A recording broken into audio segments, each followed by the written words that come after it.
நேயர்களே வணக்கம். நான் லோகநாதன். இன்று நம்மோடு சிறப்பு விருந்தினராக கலந்து கொள்ள இருப்பவர் பிரவீன்ராஜ். வணக்கம் பிரவீன். வணக்கம். சமீபத்தில் சின்மயி விவகாரம் மீண்டும் ஒரு பெரிய பேசும் பொருளாக மாறிச்சு.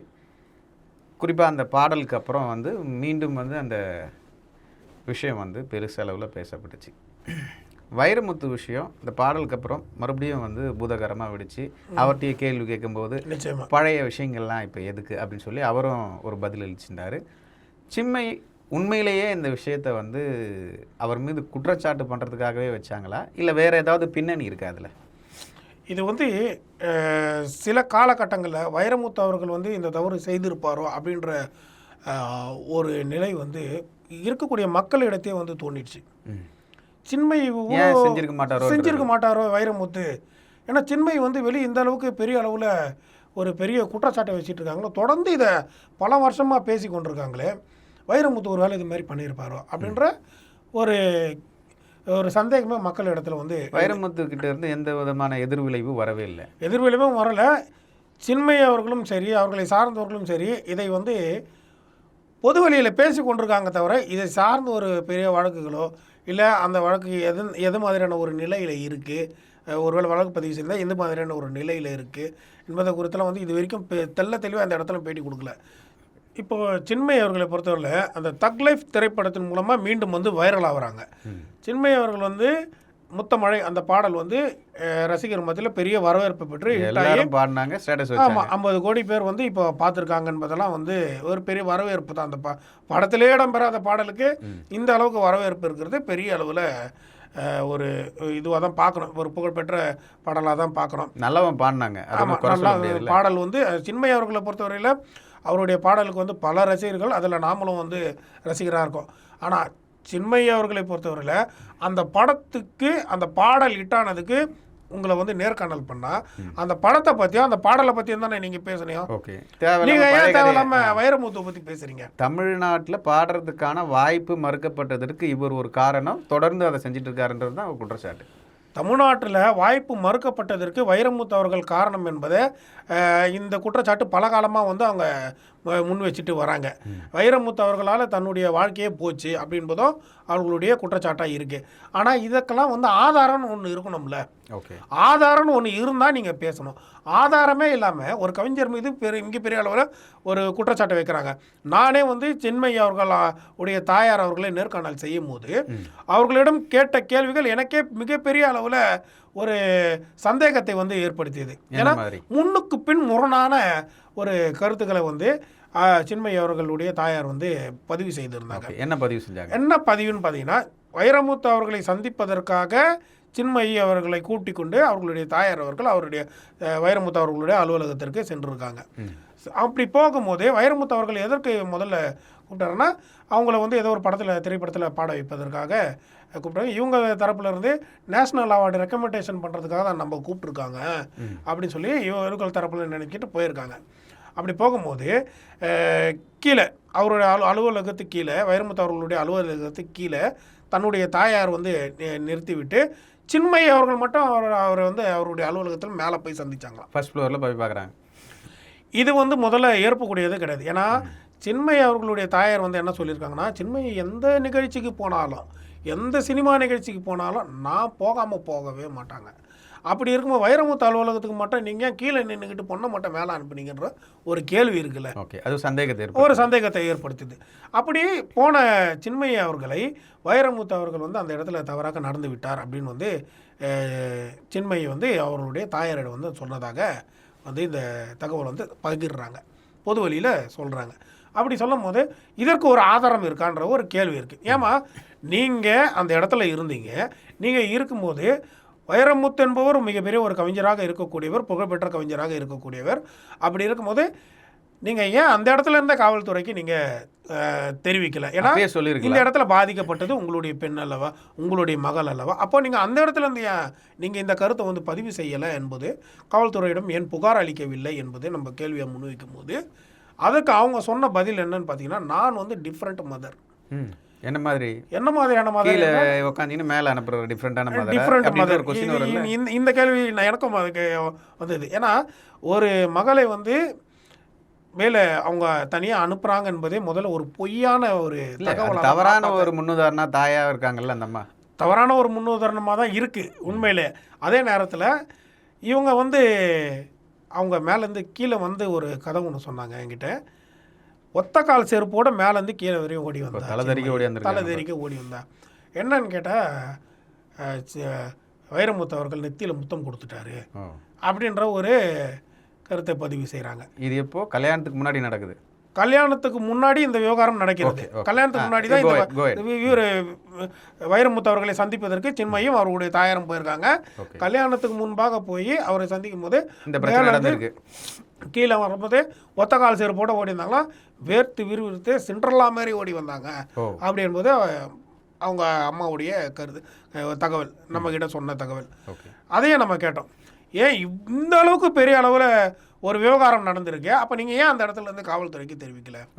அப்பயே சொல்லியிருந்தீங்கன்னா அந்த இடத்துல வந்து ஒரு இந்த விவகாரம் மிகப்பெரிய அளவில் ஒரு பூதாகரமாக மாறி இருக்கு. என்ன பதில் சொன்னாங்க அதுக்கு? டிஃப்ரெண்ட் மதர் வீட்டுக்கு கூட்டு வந்து நான் கேட்டேன். ஏன்னா குழந்தைகள் அந்த இடத்துல நச்சரிக்க கூடாது. நீங்கள் முதல்ல ரொம்ப மெச்சூரிட்டியாக ஹேண்டில் பண்ணியிருக்காங்க. ஹேண்டில் பண்ணாங்கன்னே சொல்லலாம். ஏன்னா அடுத்த கேள்விகள் நம்ம முன்வைக்கும் போது அதற்கு ரெடியாக இருக்காங்க. வேற என்ன போய் சொல்லலான்ற மாதிரி தான் எனக்கு தோணுச்சு. என்ன சொன்னாங்கன்னா, அடுத்ததாக நாங்கள் வந்து வீட்டில் வந்து கேட்கும் போது இந்த மாதிரி விஷயம்னு சொன்னாங்க. அதுக்கப்புறம் இந்த விவகாரத்தை நம்ம வெளியே சொன்னால் இது நமக்கு தான் வந்து கெட்ட பேரை ஏற்படுத்தும், அதனால் சில காலங்கள் வந்து அமைதியாக இருந்துட்டாங்க. அதே நேரத்தில் இந்த விவகாரம் எப்போ பூதாகரமாக மாறுதுன்னா, மீ2ன்ற விவகாரம் வெளியே வரும்போது பல செய்தியாளர்கள் இந்த மீ2 பற்றி பெரிய அளவில் செய்திகளை சேகரிக்க ஆரம்பிக்கிறாங்க. இந்த விவகாரம் மிகப்பெரிய அளவில் பூதாகரமாக மாறுகிறது. அப்போ வந்து சின்மயி அவர்கள் தாமாக வெளியே வந்து விஷயத்தை சொல்கிறாங்க. இந்த விஷயத்தை இப்போ என்னுடைய கேள்வி என்னென்னா, ஒரு வீடியோ ஒன்று பார்த்தேன். சின்மயுடைய திருமணத்தில் அவர் வராரு, இந்த அம்மா கால் விழுகிறாங்க, வாழ்த்து தெரிவிக்கிறாங்க, துள்ளி குதிச்சு ஜம்ப் பண்ணி பார்த்தாங்க. அப்போ இந்த விஷயம்லாம் ஞாபகத்துக்கு வரலையா? அவர் முத்தம் கொடுத்தது ஞாபகத்துக்கு வரலையான்ற ஒரு கேள்வி இருக்கு. இதில் பெரிய சொல்லி அவரை ஏன் இன்வைட் பண்ணாங்கன்ற ஒரு கேள்வி இருக்குல்ல. மிகப்பெரிய அளவில் இன்வைட் பண்ணாங்கன்ற கேள்வி முன் வைக்கிறீங்க. அந்த இடத்துல ஒரு பெரிய அளவில் ஒரு நான் எப்படி சொல்கிறதுன்னு தெரியல. உண்மையிலேயே இந்த பாதிப்பு ஒரு தாயுடைய அவங்களுடைய அந்த எந்த அளவுக்கு இருந்திருக்கும் என்பதை நம்ம பார்க்கணும். ஏன்னா ஒரு மகள் வந்து இது இப்படி பாதிக்கப்பட்டிருந்தா, உண்மையிலே பாதிக்கப்பட்டிருந்தா ஒரு அம்மா என்ன பண்ணுவாங்க, எந்த அளவுக்கு செருப்பை கைட்டி அடிச்சிட்டு இருப்பாங்க அந்த இடத்துல. ஆனால் அந்த இடத்துல இருந்து இவங்க போய் அவரை இன்வைட் பண்ணி மீண்டும் அவருடைய திருமணத்துக்கு வர வச்சு திருமணத்திலே அவரை வரவேற்று அந்த இடத்துல ஃபேமிலியோட வந்தார். இது வந்து மிகப்பெரிய அளவில் பெரிய ஜோடிக்கப்பட்ட ஒரு கதையாக தான் வந்து பார்க்கணும். வைரமுத்து அவர்கள் மீது வைக்கக்கூடிய ஒரு மிகப்பெரிய குற்றச்சாட்டாகத்தான் நான் வந்து இந்த விவகாரத்தையும் வந்து பார்க்குறேன். நல்ல வேளை எனக்கு வந்து இந்த விவகாரத்தை தெளிவுபடுத்துவதற்கு உங்களை மாதிரியான ஒரு நல்ல ஊடகத்தில் சொல்கிறதுக்கு எனக்கு பெரிய அளவில் அதுக்கான எவிடன்ஸும் நம்மக்கிட்ட இருக்குது. ஏன்னா வீடியோ ஆதாரமாக பேசியிருக்கக்கூடிய ஆதாரங்களும் இருக்கிறது. இதை எப்படி நம்ம வெளிப்படுத்தணும் என்பது, ஏன்னா ஒரு பெரிய கவிஞர் மீது நம்ம வந்து நேர்காணல் செய்யும்போது சில கருத்துக்கள் கேள்விகளை நம்ம முன்வைத்தாலும் அவங்கக்கிட்ட இருந்து வரக்கூடிய பதில்கள் அடுத்தடுத்த கேள்விகளை நம்ம முன் வைக்காத அளவிற்கு அவங்க வந்து கேட் போட் பேசக்கூடியதெல்லாம் இருக்குது. சில கமெண்ட்ஸ் எல்லாம் பார்க்கும்போது நமக்கே இந்த விவகாரத்தை நம்ம ஏன் வந்து வெளியே சொல்லக்கூடாது. ஏன்னா ஒரு பெரிய கவிஞராக இருக்கக்கூடியவர், அவர் மீது ஒரு பெரிய அளவில் வன்மம் வந்து கக்கியிருக்காங்க. பெரிய அளவில் அவருக்கு அவப்பேரை ஏற்படுத்தக்கூடிய வகையில் இந்த விவகாரங்கள் அமைந்திருக்கும் போது இது வந்து நிச்சயமாக இந்த விவகாரம் நேர்காணல் வந்து நிச்சயமாக அந்த உண்மையை வந்து வெளிப்படுத்திடுச்சு. அதே நேரத்தில் இப்போ நம்ம இதை குறித்து சொல்லும் போது இன்னும் கொஞ்சம் தெளிவுபடும் என்பது தான் பார்க்கணும். இதே வைரமுத்து விவகாரத்தில் சின்மயி அவர்களும் ஒரு குற்றச்சாட்டை முன் வச்சாங்க. அவர் அழைச்சதாகவும் தன்னுடைய பாட்டியை கூட்டிகிட்டு போனதாகவும் ஒரு ஷாம்பு பாட்டில் ஏதோ கூப்பிட்டு கொடுத்ததாகவும் ஒரு கதை சொன்னாங்க. அந்த இடத்துல அவங்க பாட்டி பல்வேறு கேள்விகளை முன் வச்சாங்க, குறைஞ்சி கேட்டாங்க. அதனால் அவர் திடீர்னு வந்து வீட்டில் இருந்த ஷாம்பு பாட்டிலை தூக்கி கொடுத்தாரு. ஒரு கிஃப்ட் கொடுக்குறது ஷாம்பு பாட்டில் தூக்கி கொடுப்பாரு. இந்த நான் கதை நம்புற மாதிரி இருக்கான்ற ஒரு கேள்வி நமக்குள்ளே எழும். பலரும் கேட்டிருப்பாங்க, என்னடா இது இந்த மாதிரி சொல்கிறாங்களே. சொல்கிற ஒரு முன்னுதாரணம் கூட ரொம்ப சிம்பிளாக ஒரு ஷாம்பு பாட்டில் கொடுத்து அனுப்பிச்சி விட்டாருன்றது எப்படி பார்க்குறீங்க? இது வந்து சின்மயி அவர்களுக்கும் சுசித்ரா அவர்களுக்கும் ஏற்கனவே வந்து மிகப்பெரிய அளவில் இருவருக்கும் வந்து ஆகாது. தொழில் ரீதியாகவும் ஆகாது. நார்மலாகவே இவங்க ரெண்டு பேருக்கும் ஒத்து வராது என்பது தான் அவருடைய தாயாருடைய கருத்து. சிறு வயதிலிருந்து இவர்கள் இருவரும் வந்து நேருக்கு நேர் எதிரானவர்கள் என்பது தான் அவங்க வந்து நம்மிடம் வந்து தெரிவித்தது. எந்த காலத்திலும் நட்புறவு இவர்கள் கொண்டது கிடையாது என்பது தான். அதே நேரத்தில் சின்மயி அவர்கள் ஒரு கவிஞர் மீது வைரமுத்து அவர்கள் மீது ஒரு குற்றச்சாட்டு வைக்கும்போது சில காலங்கள் கழித்து சுசித்ரா அவர்கள் இந்த பேட்டியை வந்து சமீபத்தில் கொடுத்துருந்தாங்க. இதில் ஒரு ஒரு ஒரு சேனலில் எதை பேசினா எப்படி போய் அது போய் ரீச் ஆகும், இந்த கண்டென்ட் எப்படி போய் ரீச் ஆகும், எப்படி வைரல் ஆகும், ஏன்னா வாங்கின காசுக்கு ஏதாவது கூணல்ல கொய்யாலைன்ற மாதிரி வாங்கின காசுக்கு அந்த இடத்துல பேசக்கூடிய எதை எப்படி பேசுறதுன்ற அங்கேருந்து, ஏன்னா பாட்டியை சொல்லிட்டாங்கன்னு வச்சுங்களேன், பாட்டி வயசாகி போயிடுவோம், பாட்டி போய் நம்ம போய் கேட்க முடியாது. அம்மா என்ன கேட்டுடலாம், அவங்களுக்கு தாய் தந்தை கிடையாது, இவங்க மாட்டினாங்கல்ல இப்போ சுசித்ரா அவர்களுக்கு தாய் தந்தை அவர்களுக்கு கிடையாதுன்னு நினைக்கிறேன். அதே இடத்துல பாட்டியை சொல்லிட்டோம்னு நினச்சிங்களேன், பாட்டியை சொல்லிட்டா நம்ம பாட்டிக்கிட்ட போய் நம்ம பேட்டி எடுக்க முடியும், கேட்க முடியாதுல்ல, என்னம்மா இந்த மாதிரி நடந்துச்சா, ஏன்னா பாட்டிக்கு வயது முதிர்ந்த காரணமாக இது வந்து சொல்ல முடியாது. இது மாதிரி ஒரு பெரிய அளவில் பொய் புகார்களை வந்து சொல்வது சுலபமாக சொல்லக்கூடியது சுசித்ராவுக்கு வாடிக்கையான ஒன்று.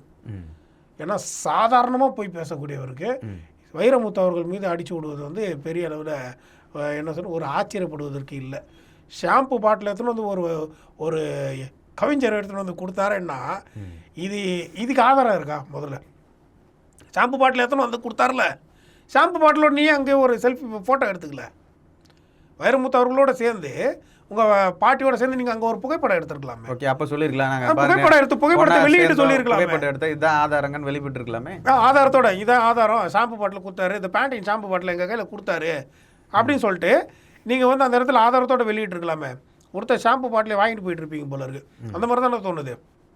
இப்போது இது வந்து மிக மிக மிக வைரமுத்து அவர்கள் மீது அவப்பெயர் ஏற்படுத்தக்கூடிய வகையில் சின்மயி அவர்களும் வந்து செயல்பட்டிருக்காங்க. அதே நேரத்தில் அவருக்கு நேர் எதிரான சுசித்ரா அவர்களும் வந்து இந்த விவகாரத்தில் செயல்பட்டிருக்காங்க என்பதை தான் பார்க்கணும்.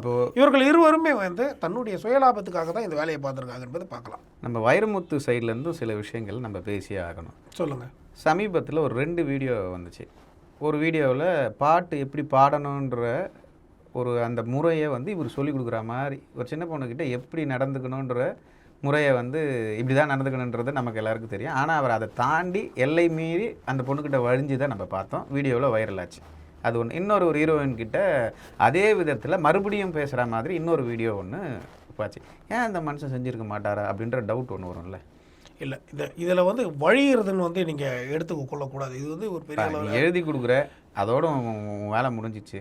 ஒரு மியூசிக் டைரக்டருக்கு தெரியாதா எப்படி வந்து அந்த இடத்துல மியூசிக் டைரக்டர் இருக்கிறாங்களா, நீங்க பார்க்கக்கூடிய இடத்துல எந்த டோன்ல பாடணும் என்ன விஷயம்னு எங்களுக்கு தெரியாதா?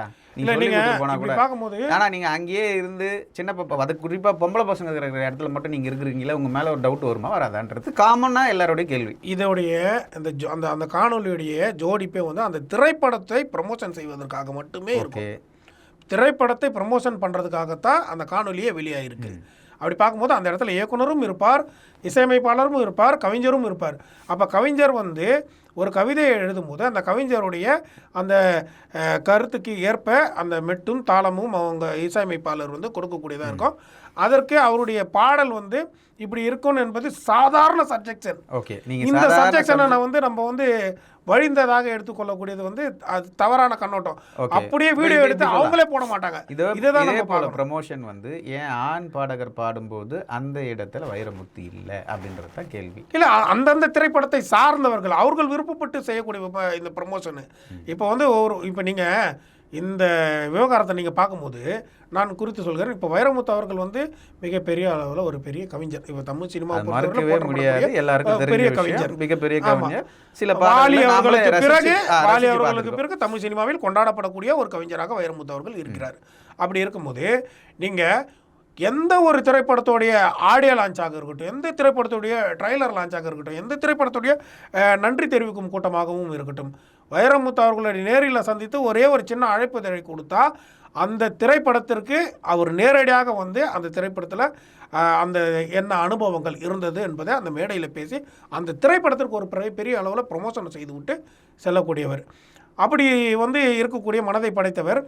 சாதாரணமாக ஒரு இயக்குனர் கேட்கும்போது இந்த திரைப்படத்திற்கு ஒரு ப்ரமோஷன் வேணும், இந்த ப்ரமோஷன் வந்து ஒரு வீடியோவாக ஒரு நிமிட காணொலியாக இருக்கணும், இதில் பாடகிகளும் இருக்கணும் என்பது சாதாரண.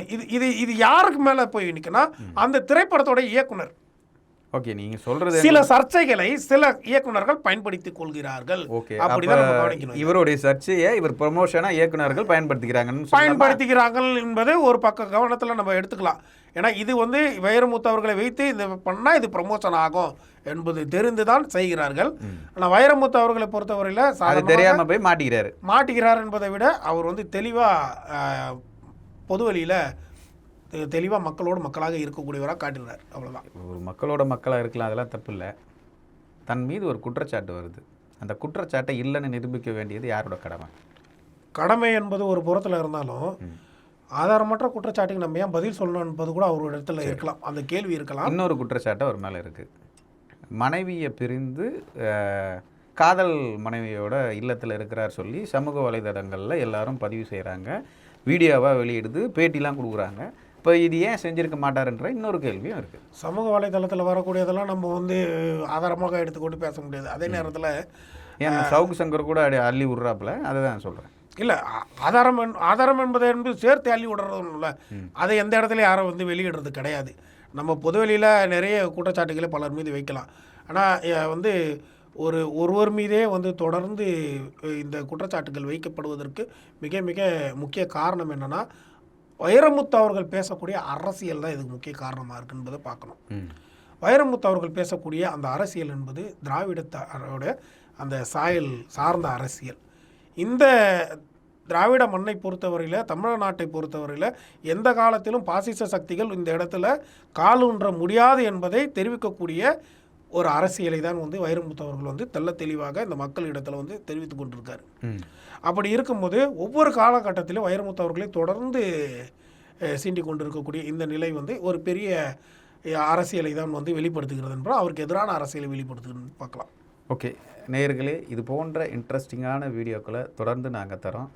நீங்கள் எங்களை அப்ரிஷியேட் பண்ணுறது என்பது எங்கள் சேனலை நீங்கள் சப்ஸ்கிரைப் பண்ணி எங்கள் வீடியோக்களை தொடர்ந்து பார்ப்பது மட்டுமே. நன்றி பிரவீன்ராஜ். வணக்கம்.